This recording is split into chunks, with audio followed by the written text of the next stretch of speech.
Next பார்த்தீங்க அப்படின்னா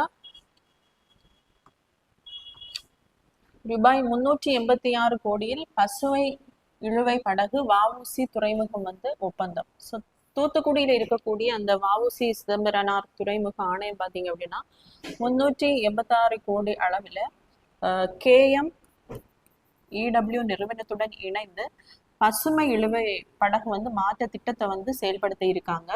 so இது என்ன அப்படின்னா டீசலில் இயங்கக்கூடிய அந்த இழுவை படகுகளை வந்து படிப்படியாக நீக்கிவிட்டு மின்னூட்டி எலக்ட்ரிசிட்டி அதே மாதிரி அமோனியா ஹைட்ரஜன் இதனால இயங்கக்கூடிய அந்த பசுமை இழுவை படகுகளை வந்து இனிமே வந்து பயன்படுத்த போறாங்க. ஸோ இது எதற்காக அப்படின்னு பார்க்கும்போது இந்த டாபிக் பார்த்தீங்கன்னா group 1 main syllabus paper 4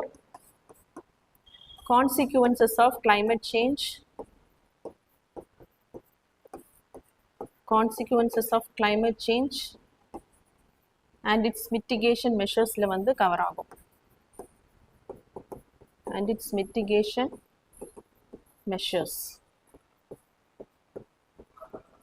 so இந்த உலகளாவிய இருக்கக்கூடிய அந்த பருவநிலை மாற்றம் வந்து அதிக அளவில் வந்து இருக்கு. அதாவது அட்மாஸ்பியர்ல வந்து அதிக அளவில் இந்த கார்பன் டை ஆக்சைடு வந்து இருக்கிறதுனால ஹீட்டை நிறைய அப்சர்வ் பண்ணி இது என்ன பண்ணுதுன்னா அந்த கிளைமேட் சேஞ்சை வந்து ஏற்படுத்துது. இதனால நிறைய வந்து விளைவுகள் ஆபத்தான விளைவுகள் வந்து நடைபெறும். ஸோ அதுக்காக தான் என்ன பண்றாங்க அப்படின்னா அந்த காலநிலை நடவடிக்கையை வந்து எடுக்கிறாங்க.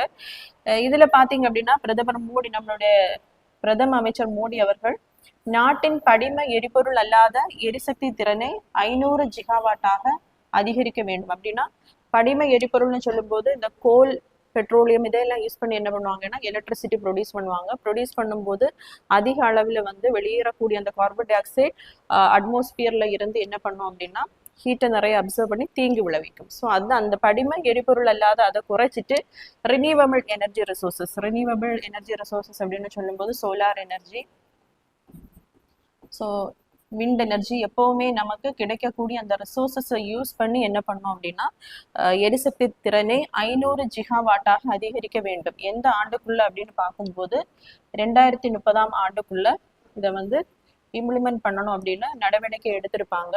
ஸோ அது மட்டும் இல்லாம புதுப்பிக்கத்தக்க எரிசக்தி மூலம் நாட்டின் 50% எரிசக்தி தேவையை பூர்த்தி செய்தல். அதாவது புதுப்பிக்கத்தக்க எரிசக்தின்னு சொல்லும்போது ரினியூவபிள் எனர்ஜி ரிசோர்சஸ். ஸோ இந்த ரிசோர்சஸை வந்து பயன்படுத்தும் போது என்ன ஆகாது அப்படின்னா அதிக அளவில் இந்த கிரீன் ஹவுஸ் கேஸஸ் வந்து எமிட் ஆகாது.